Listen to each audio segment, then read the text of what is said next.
I think there's been a compelling case around CCUS in the north. I had been asked if Jonathan hadn't turned up, I had to mention the Tees Valley. It hopefully describes how we work together collaboratively. When it comes to this agenda, the North East LEP's agenda on CCUS is totally driven by our partnership with the Tees Valley, because we see big opportunities as a place that's got a very strong subsea space and subsea sector, so we know a lot about pipes in the sea and working at the seabed, and we think there's a complementary skill set there and we can help kind of bring down the cost. If you'll just allow me, we've got about 5 minutes. I do want to just give a chance for any questions. Hi, just a quick question. Gordon Watts, South Yorkshire Housing Association. All the examples, there's really good stuff that's going on. All the examples we've seen, though, sit on the coast. How viable is CCUS when you get away from the coast? Is it simply a matter of a longer pipeline, or does it still stack up? Can it be done for industrial clusters further inland? The answer is you're trying to decarbonise, and as I said, talking about the work that we've done in the northwest, not all of that is near to the coast. And you need a combination of CCS infrastructure where you directly capture on the plant, and hydrogen infrastructure. Hydrogen infrastructure is just gas infrastructure. To some extent you can, within reason, you can repurpose some of the existing gas lines, although you do need new ones as well. But that's, pretty standard technology. So decarbonising things away from the coast requires the hydrogen infrastructure. For the cases where you can only capture it directly on the particular plant or something, then generally speaking those are not very large sources, and there are alternatives such as capturing it and putting it on a train. CO2 is moved around on trains if you're only talking a few 100,000 tonnes a year. So there are opportunities to do that as well. And in the context of the Northwest Cluster, we've looked at that as a way of stretching the reach of the infrastructure. Yeah, sorry, I was going to take a question from over here. I was just going to add to that, because we don't tend to talk about rurality, but if we look at, say, the large rural areas that we have, I mean, some of the, we're talking here about kind of carbon capture in its most technically advanced sense, but actually if you look at the rural economy, I'm sure there's plenty of people here would say, there's also ways that we can capture it naturally through the atmosphere and kind of help develop that. So I think it's about looking at everything, not just a particular thing. And nobody here has promoted a single solution. Sorry, Tony. So not all coast is appropriate for carbon capture storage either. So there are some locations in the UK, obviously, which are not appropriately adjacent to depleted reservoirs or appropriate places to store the carbon dioxide. So it's not just about inland facilities. It's also there are places where you have to look at connectivity between clusters and regions. Thanks, Tony. Thank you. Brendan Sweeney, representing Barrow and Furness Borough Council. We obviously have the much larger Eastern Irish Sea landfall in Barrow, and a lot bigger collection of spent gas fields off there. We also have gigantic amounts of offshore wind already, about 1,800 megawatt currently working, and we'll be getting a lot more. Gas grid connections, the whole lot. So we have a lot of the assets there and opportunities.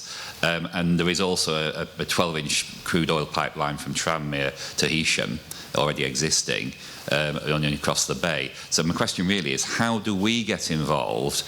Because so far this hasn't looked at north of the Liverpool-Manchester belt into Cumbria, LEP, etc. Peter, I guess it's Peter and Tony question again. It has looked at it, but it hasn't reached you. we should talk afterwards. But as you rightly say, in the East Irish Sea, there is in all about 1.5 billion tonnes of CO2 storage capacity, which is an enormous amount. and it's all pretty accessible as those gas fields eventually close. And there is a linkage between the two. Can I just add as well, also EDF at Heysham are also looking at exactly this. So, and we do speak with the Lancaster University guys, and they are invited every time to our Northwest meetings. So they are there. Yeah. I'm really sorry. Can I say one last question, which is going to be you, Christine, because I am conscious that we have to get lunch and get back to schedule. So, Christine. Good morning. Christine Gaskell, I'm Chair of Cheshire and Warrington Local Enterprise Partnership. One of the key themes that has come out this morning, and indeed in this session, and it is fantastic to listen to these projects, is the need for collaboration. And I get a sense that you're not collaborating probably at the level that you need to if we really are going to engage with government. We've learnt through the MP11 that 11 single letters isn't half as powerful as one letter with 11 signatures. And what are you doing to learn from each other, but also to collaborate so you influence government, which we know is absolutely key to your success? Yeah, so I think that's a really good balance. So I'm going to go down the line, and we'll take that as the last question. Jason. For us, we're very happy to interact with other clusters. We are starting to do that. I guess there's always a challenge of sort of working out what's in your own sort of backyard first and then spreading that out. But I think the way that this will develop and roll across the UK is actually cluster to cluster, and the clusters will eventually grow and start to interconnect, and we're very keen certainly to do that. Yeah.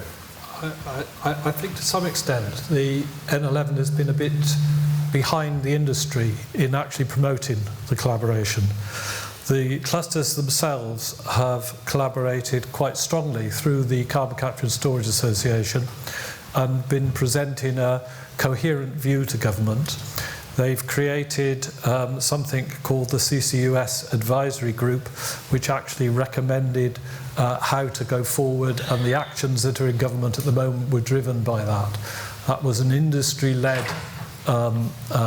activity that actually takes place. I chair the Carbon Capture and Storage Association, so I would say that anyway, but you know, it's had really quite a major effect.